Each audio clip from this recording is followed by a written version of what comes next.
Are you having an issue with your Nintendo Switch not connecting to the TV? Well, stay tuned and I'll show you how to fix it.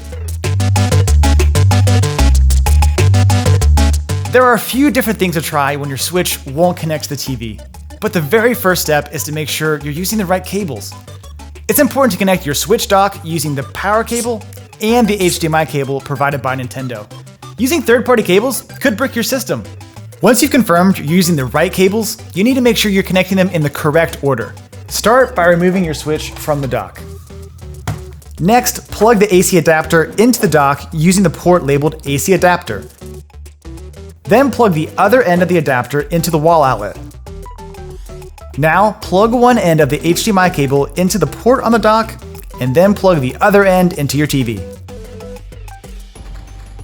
If you're still not getting a signal on your TV, you might be on the wrong input. Double check that the input on your TV matches the HDMI port you plug the dock into.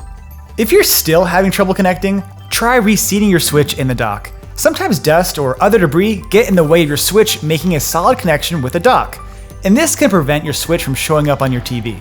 Start by removing your Switch from the dock and ensure it's free of dirt or dust. Next, check the port on the Switch that connects to the dock and make sure that it's clean and undamaged.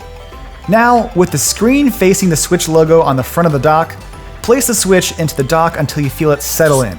If it's properly seated and clear of debris, it should appear on your TV screen. If none of these steps work, you can try doing a soft reset. Take your Switch, locate the power button here at the top of the device, and press and hold that power button until the device powers off. You will see a different screen here showing options for you, but continue to hold. Now that the device is off, press and tap the power button one time and it will power back on. For professional help fixing your tech, visit Asurion.com and don't forget to like and subscribe to our channel for more tech tips.